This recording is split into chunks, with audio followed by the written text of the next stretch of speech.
Alguma dúvida na prova? Olha, professor, acompanhei agora a correção. Certo. Não, ficou claro. Eu confesso que eu acompanhei a turma um pouco na resposta deles, mas depois que o senhor explicou, ficou tudo muito claro. Pronto. Nessa questão, a gente realmente a ideia é ter essa discussão, né? Exatamente porque é com hipótese do problema que a gente se aprende mais. Bom, vamos lá para o tipo e tipicidade.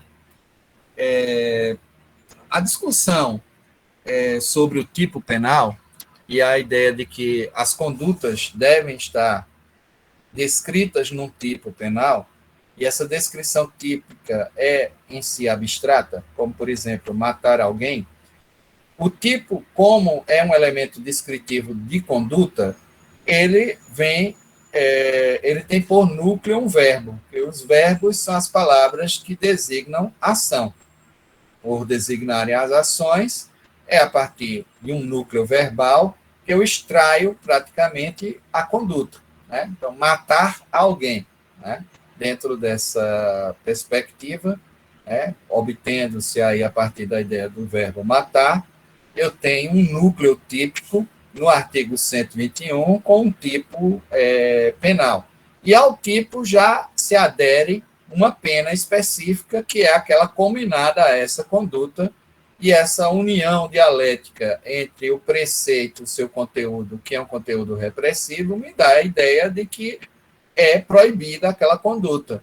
Não vão mais existir tipos nessa formação do decálogo mosaico ou das leis antigas que vinham com o preceito proibitivo já na descrição. Não matarás, não furtarás, não cometerás adultério, né? Tem lá nos 10 mandamentos. Não é assim que surge na descrição hoje da legislação penal. Você vai ter um núcleo verbal com os elementos que se seguem e a pena que é combinada e sancionada. Então, o tipo é um núcleo de referência, um núcleo dotado de sentido, que me permite observar se uma conduta se adequa a ele. Aí é que vem a questão. A qualidade da conduta que concretamente praticada se adequa ao tipo, nós chamamos de tipicidade. Tipicidade é a qualidade que tem a conduta concretamente praticada. Veja, o tipo é um elemento abstrato, está no plano da lei, da norma. A conduta não, é algo efetivo, que concretamente é praticado. Uma conduta terá tipicidade quando ela reúne os elementos que permitem adequar-se ao tipo. Ela reúne os elementos do tipo. Então, no fato de matar concretamente uma pessoa, haverá análise da tipicidade dessa conduta. Né? Então, é importante a gente fazer essa análise entre tipo e tipicidade. Por quê? Porque o primeiro elemento que integra o conceito analítico operacional de crime, que nós falamos aqui, é o conceito de tipicidade. O crime é o fato típico, antijurídico e culpável. Então, nós temos que desenvolver muito bem esse conceito de tipicidade. Tipicidade é a qualidade da conduta de se adequar a um tipo, ao núcleo, ao substantivo. A tipicidade é a qualidade daquela conduta. Quando eu digo que uma conduta é típica, é porque ela se adequa ao tipo penal, ao que está ali descrito, ao subtrair coisa alheia móvel, a questão de matar alguém, a questão de ofender a integridade física e a saúde de outrem, a questão relacionada à ofensa à dignidade e ao decoro de outrem, que é a injúria, a ofensa à integridade física e à saúde de outrem é a lesão corporal, matar alguém é o homicídio, subtrair coisa alheia móvel é o furto. Então, vocês vejam que todos os tipos têm como núcleo um verbo, e se alguém concretamente pratica, poderá reunir nessa conduta a qualidade de ser típica e ela ter a tipicidade. A tipicidade é a qualidade da conduta.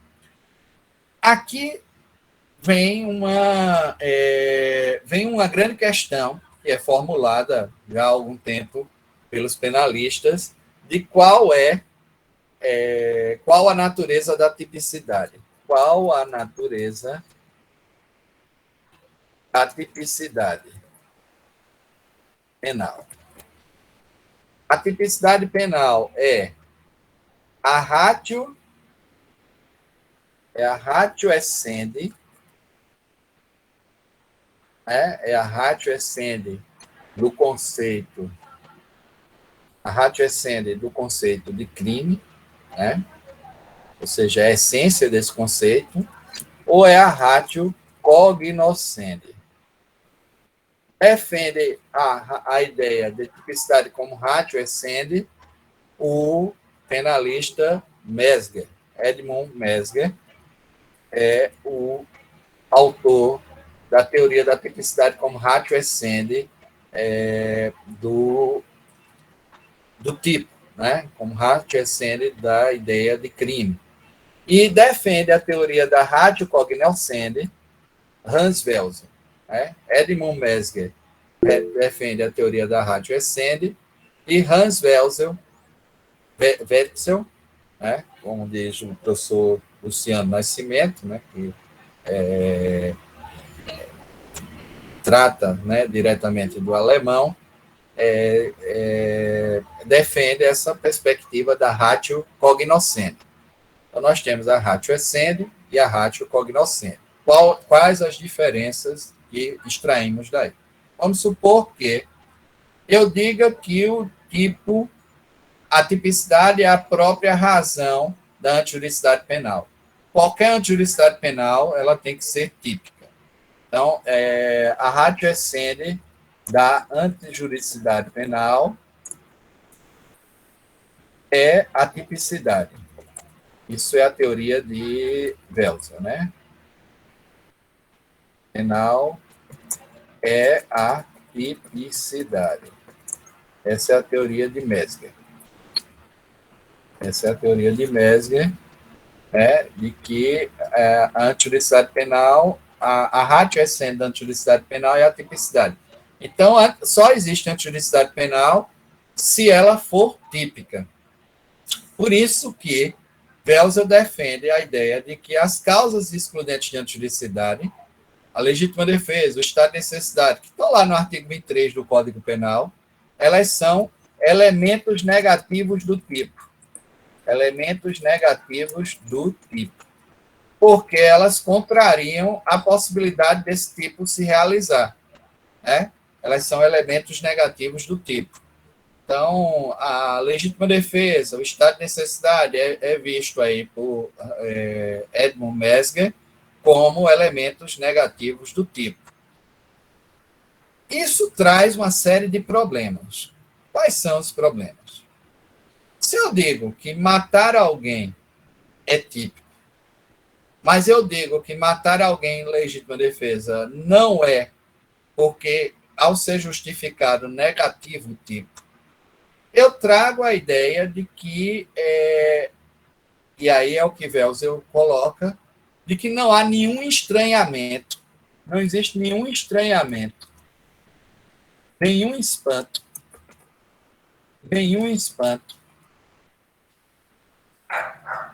nenhum estranhamento, nenhum espanto no fato de se matar alguém. Porque mesmo se matando alguém em legítima defesa, isso é uma coisa excepcional. Ela não é estimulada.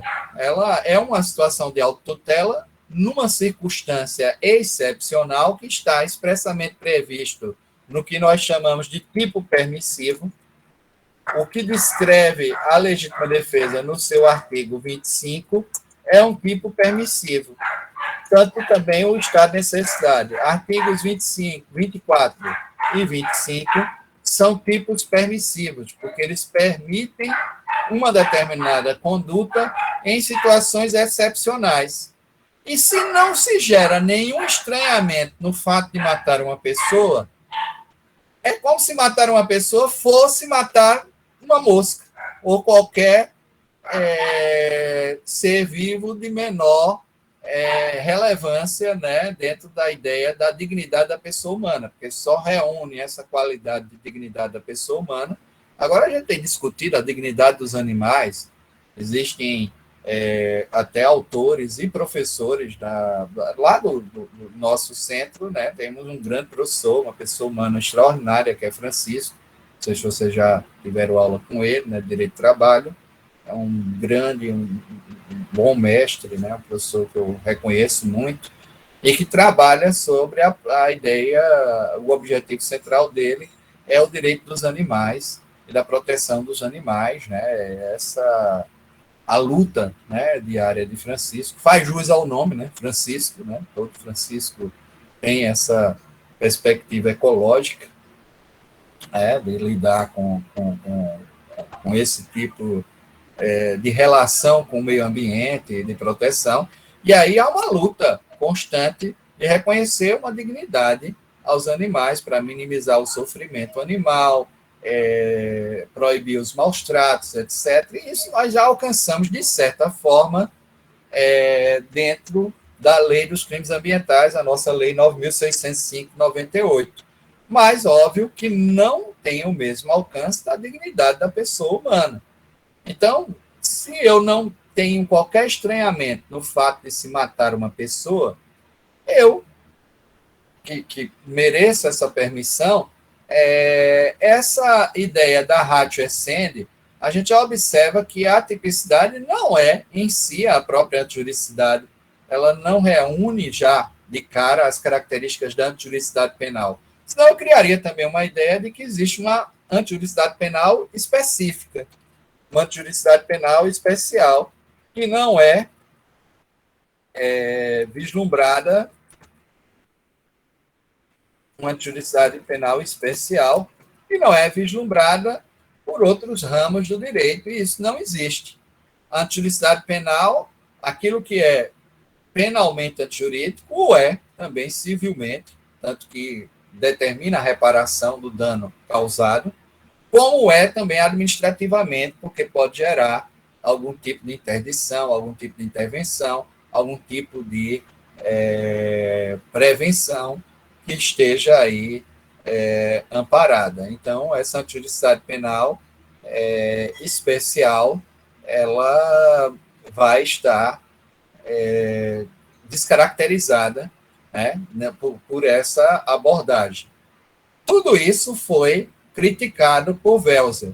Welser cria a teoria da ratio cognoscendi da antijuridicidade penal, dizendo que a tipicidade é a ratio cognoscendi da tipicidade penal, ratio cognoscendi da antijuridicidade penal, desculpe, porque ela traz elementos indiciários de que a conduta produziu algo injusto. Ela gera o estranhamento. É essa questão que Welser coloca dentro da sua análise. Essa é a teoria da ratio cognoscendi. A tipicidade não é, por ela, a essência da antijuridicidade penal. Para Mesg, a tipicidade é a essência da antijuridicidade penal. Para Welser, não. A tipicidade é só um elemento indiciário de que ali há uma antijuridicidade. É um elemento de estranhamento. É lógico que se alguém pratica uma ação típica, não é algo comum, não é algo normal. Está fora da normalidade da vida social, daquilo que é normativamente prescrito para a vida social. Mas pode encontrar uma justificativa nas causas de exclusão da antijuridicidade, do estado de necessidade e da legítima defesa. Estado de necessidade e legítima defesa, elas encontram essa justificativa, e a teoria da ratio cognoscendi, que é a teoria welsiana, com relação à antijuridicidade penal, é hoje a mais aceita, de que a tipicidade, ou seja, o fato da conduta reunir as qualidades inerentes aos elementos descritos no tipo, ou seja, de se adequar ao tipo, da conduta se adequar ao tipo, né? Essa tipicidade, por si mesma, ela não é a antijuridicidade ainda, mas é um elemento indiciário que gera um certo estranhamento e aí tem uma coisa suspeita que eu vou ter que averiguar. E eu vou averiguar vendo se encontro algum tipo de justificativa. É justificável pelo estado de necessidade? Não. É justificável pela legítima defesa? Não. Então não é só suspeita, é antijurídico mesmo.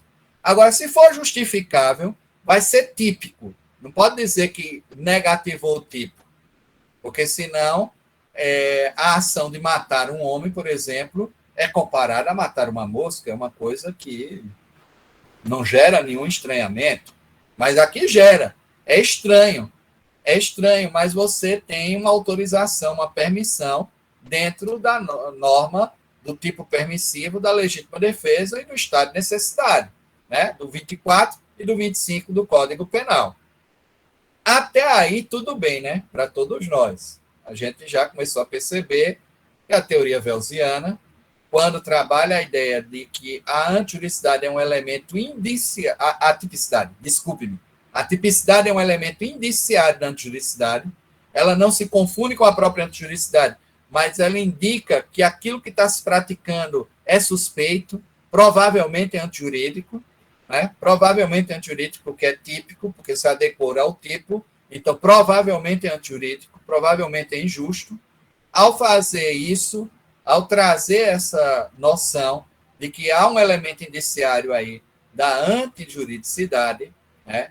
Ao adotarmos a teoria da ratio cognoscendi, que é essa teoria da antijuridicidade, os elementos indiciários de que a conduta produziu algo injusto, nós vamos fazer essa avaliação, né, dentro dessas circunstâncias.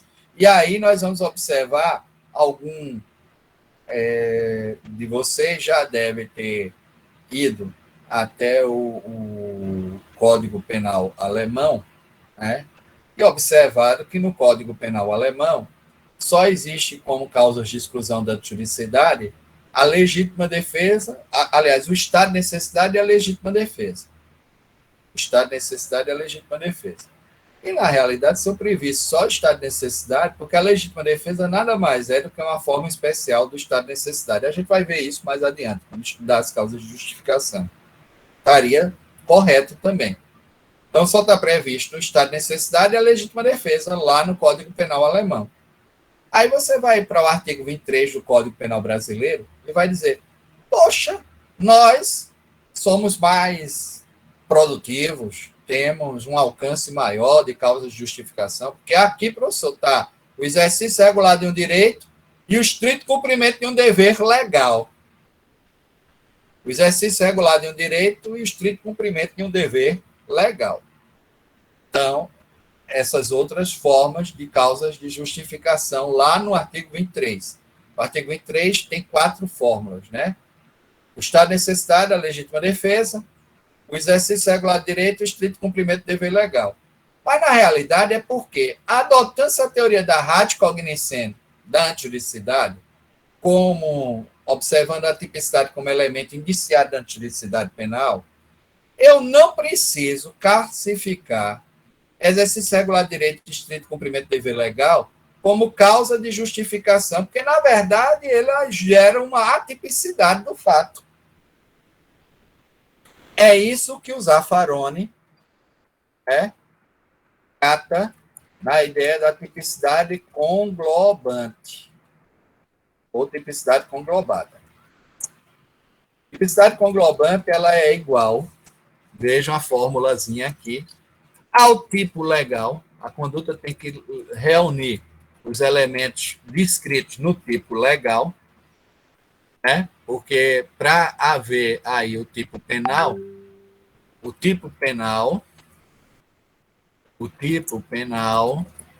gera a reprovação, tipo penal, exatamente porque tem por consequência a aplicação da pena, é a sanção, as consequências jurídicas possíveis do injusto penal, penas ou medidas de segurança.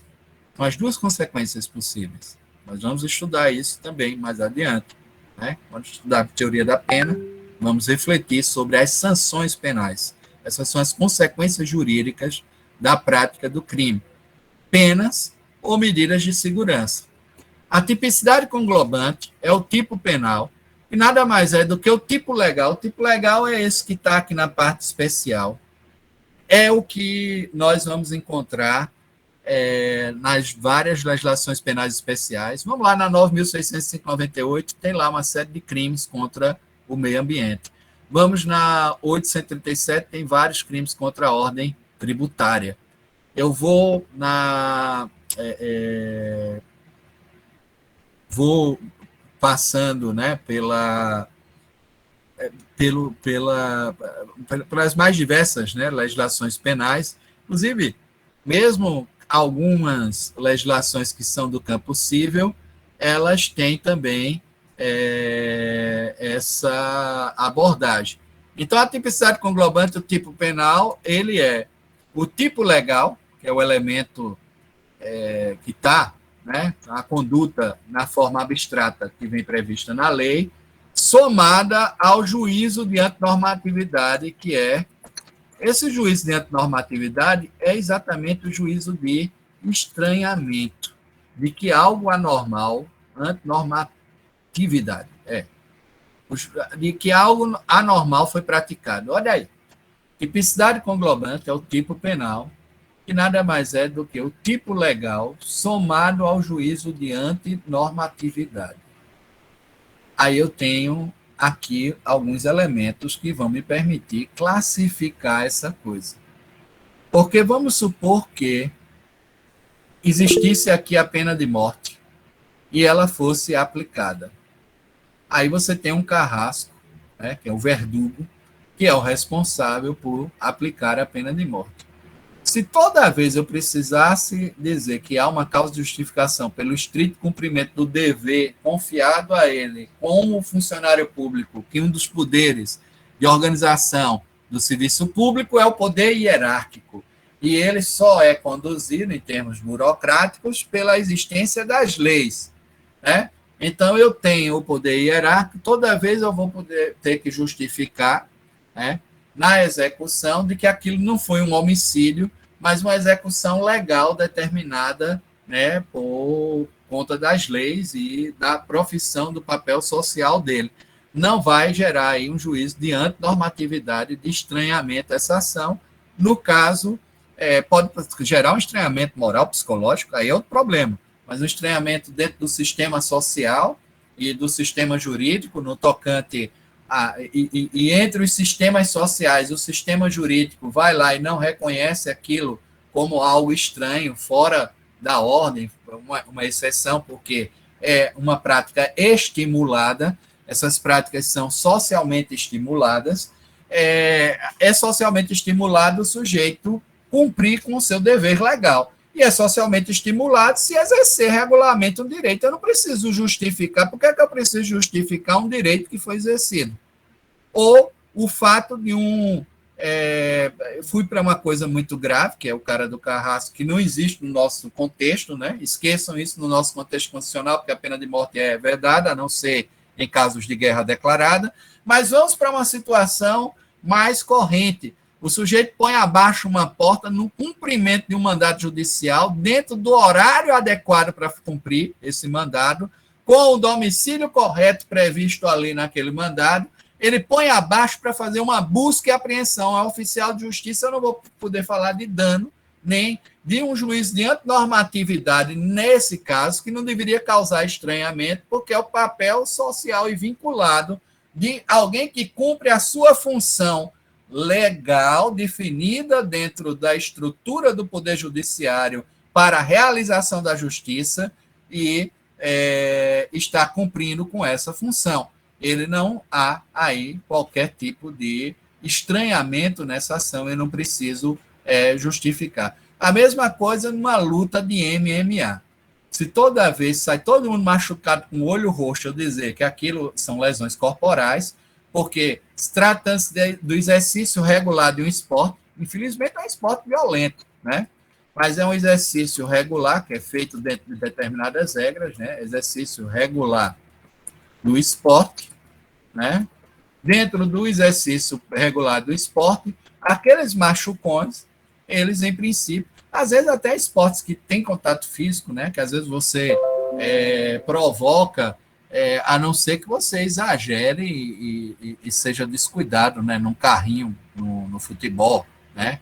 E aí você quebre mesmo a perna da pessoa, você pode responder aí por lesão corporal culposa ou dolosa, se desde o início foi a intenção. Se isso ficar revelado, hoje tem um VAR lá para ver, né? Se o cara mostrou que tem intenção, pode-se até abrir o inquérito e fazer essa avaliação. Mas se não, se é do contato do jogo mesmo, porque jogo que tem contato, basquete, futebol, né? Handball, aqueles jogos de futebol americano, né? Aquilo ali é ainda pior o negócio, né? Se você está no exercício regular do seu direito, que é o exercício regular do esporte, não precisa estar justificando as condutas, a lesão corporal que daí decorre e tal, porque isso é algo que integra, né? Não gera juízo diante normatividade, tá certo? E aí está dentro da ideia de que cumpre, se não gera juízo de antinormatividade, faltou um elemento que é necessário para que eu diga que um fato é típico penalmente. Não é só reunir a descrição do tipo legal, é também trazer o juízo de antinormatividade. E é isso que quer Welser, né, dentro dessa descrição sobre o que é típico, né, que tem que gerar esse... Não gera nenhum juízo de estranhamento. Agora, eu chego assim, para bater numa pessoa, ou alguém que me observe externamente, chega atrasado, talvez, numa violência, numa agressão que a pessoa tenha me dirigido anteriormente, me ver batendo nela, pode imaginar, né, que aquilo ali é algo estranho, é violento, e aí é preciso fazer há um juízo de normatividade presente, que é o que ocorre na legítima defesa, né?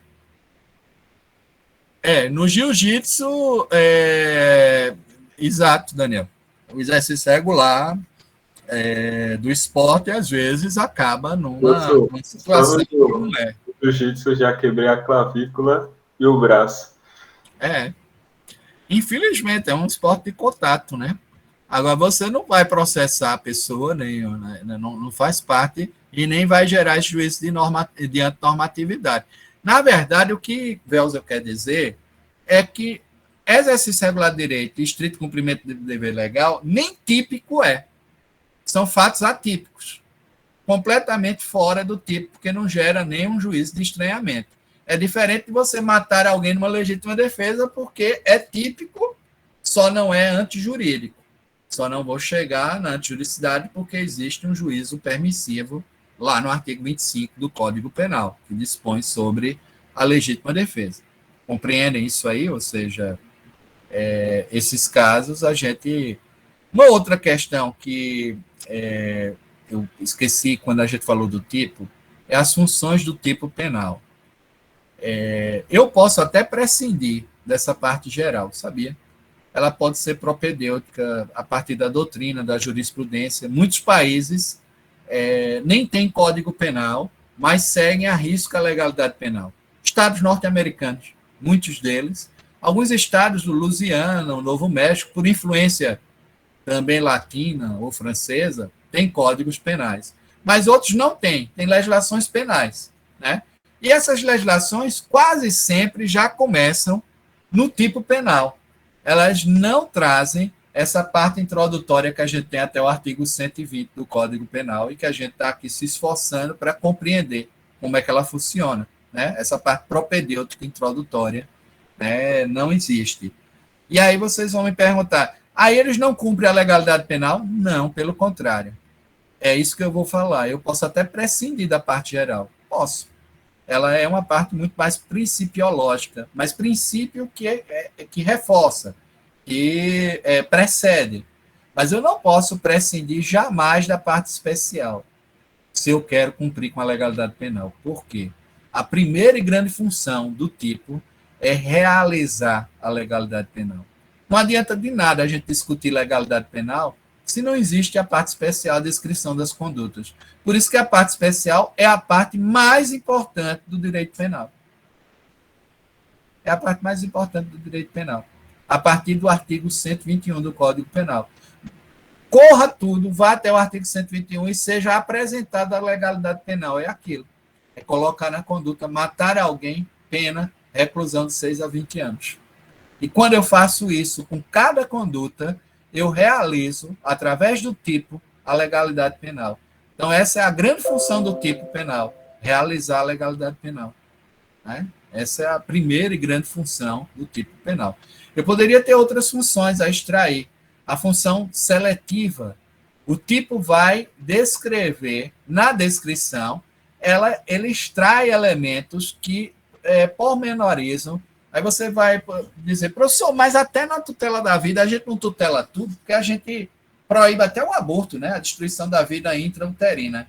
Mas, gente, vida humana não só tem em desenvolvimento intrauterino, não. Eu posso fazer fertilizações in vitro de embriões, e aí eu já posso classificar a ideia da vida humana, mas como é que se dá a interrupção da vida humana? Em alguns casos, até, nesses casos de fertilização in vitro, é autorizado descarte de parte dos embriões que não sejam implantados, né? Há um diagnóstico de pré-implantação, alguns embriões apresentam, talvez, algumas deficiências microssômicas, ou algumas deficiências na sua... É uma eugenia, mas é feito. É preciso a gente dizer, quando essa reprodução que é legalizada, que é a fertilização in vitro, ela vai fazer isso e ela vai descartar embriões. Né? Esse descarte não é aborto. Não está dentro da seletividade do tipo. A conduta ela é selecionada, e quando eu falo no aborto, né, praticar aborto, eu falo na destruição da vida intrauterina, no seu desenvolvimento durante a gravidez. Eu não estou falando de uma série de pesquisas que às vezes são praticadas antes. Vejam vocês que a coisa é tão aberrante que lá na Inglaterra já se conduziu o feto a um momento gestacional, momento correspondente gestacional ao 5º mês de gravidez, sendo que ele foi totalmente produzido extrauterinamente. E poderia se descartar isso na pesquisa porque não era um aborto, não é considerado um aborto. Não há interrupção da vida intrauterina aí.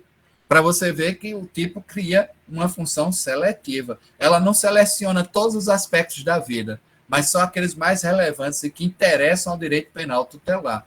A vida humana tem vários aspectos. Eu já acabei de mostrar aqui a vocês, no começo da vida. A tutela penal da vida humana, quando você trabalha a vida humana na sua origem, ela tem vários aspectos, mas nem todos foram tutelados pela norma penal. Eu tutelo até o aborto, eu tutelo o homicídio, eu tutelo o infanticídio, eu tutelo o induzimento, instigação e auxílio a suicídio, mas eu não tutelo todos os aspectos da vida nessa segmentação. Então, há uma função aí seletiva, que é realizada pelo tipo. Ele seleciona efetivamente quais condutas ele quer reprimir e deixa várias outras que podem até causar algum tipo de lesão, podem até levar à destruição, como eu disse, de uma vida, mas que não estão alcançados pelo tipo. Né? Se o sujeito produzir uma vida totalmente extrauterina em laboratório, esse alcance, obviamente, hoje existem princípios bioéticos, né? A gente tem aqui um curso de biotecnologia e temos um professor de direito lá que é só para tratar da questão bioética.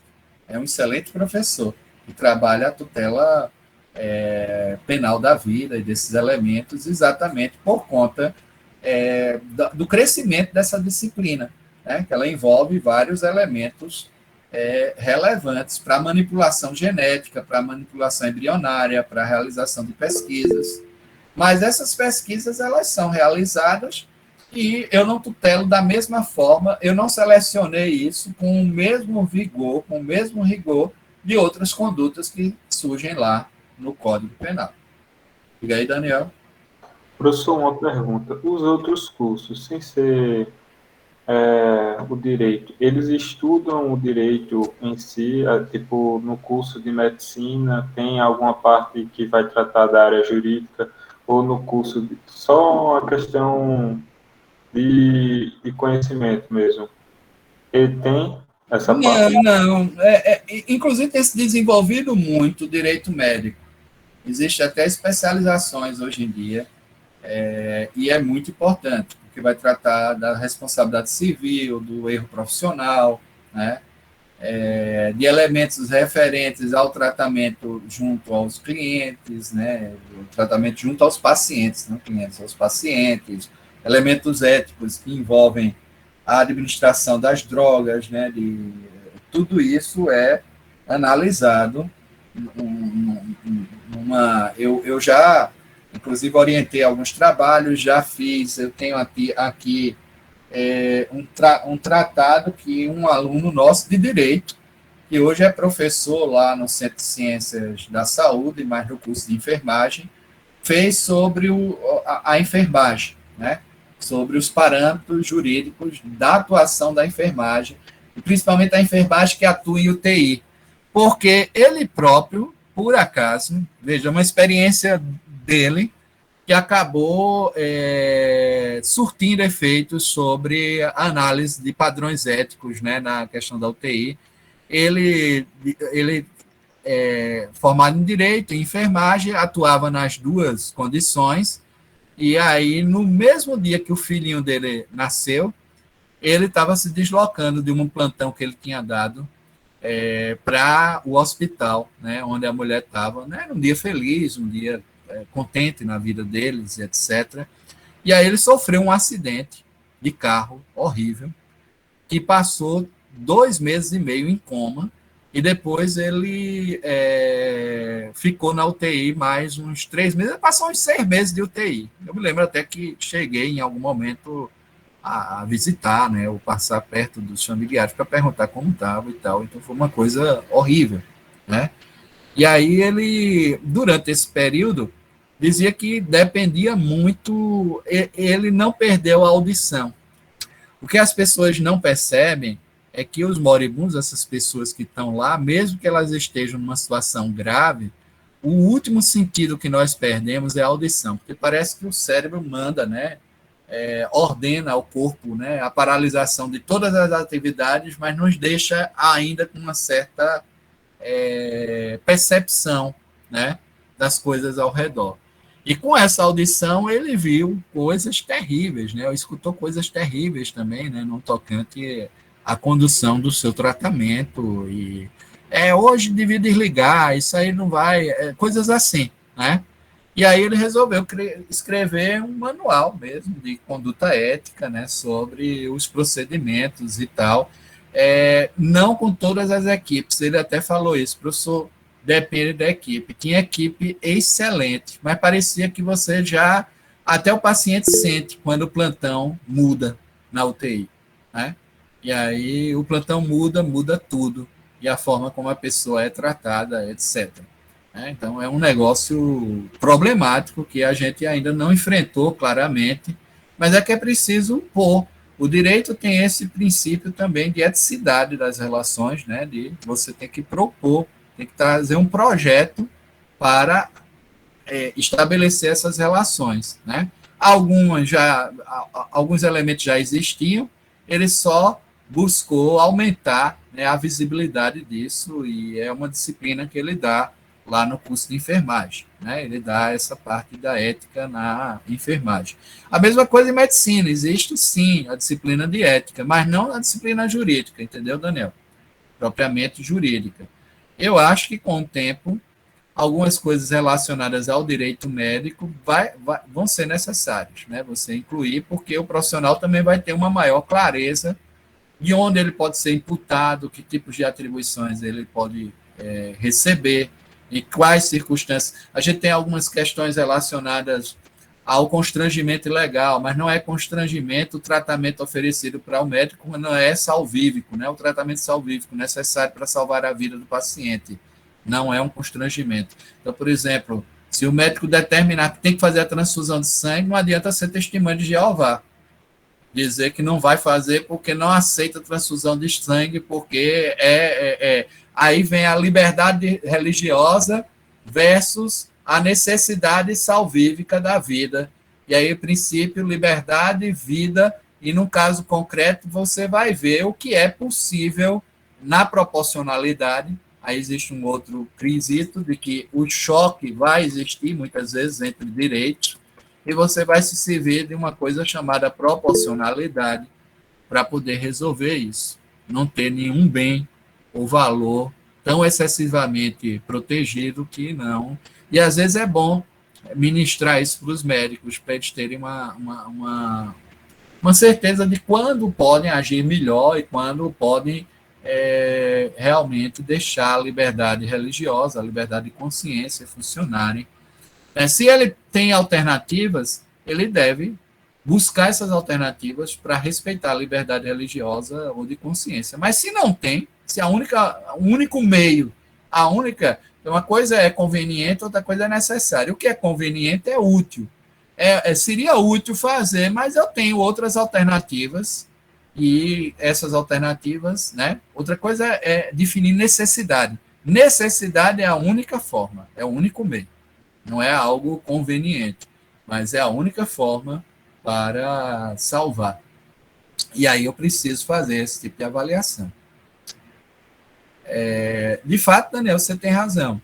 São disciplinas que mereciam, né, ser tratadas nos cursos da área de saúde. E, às vezes, a ausência delas tem programado, muitas vezes, uma desumanização, né, desse setor. Às vezes não é tratado, né, da forma correta. Alguém tem algum questionamento, alguma coisa a mais a fazer?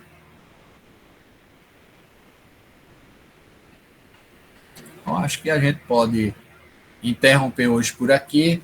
Gente, amanhã, feriado, né, dia 21 de abril, então continuamos as nossas discussões, os nossos encontros na próxima semana. Vejam, com relação ao tipo de tipicidade, eu recomendo ainda o professor Cláudio Brandão. Eu acho que tem um textinho dele que era sobre teoria jurídica do crime. Ele trabalhou bem isso aí, tá certo? Então, amanhã tem aula não, né, professor? Não, dia 21 de abril, feriado, certo?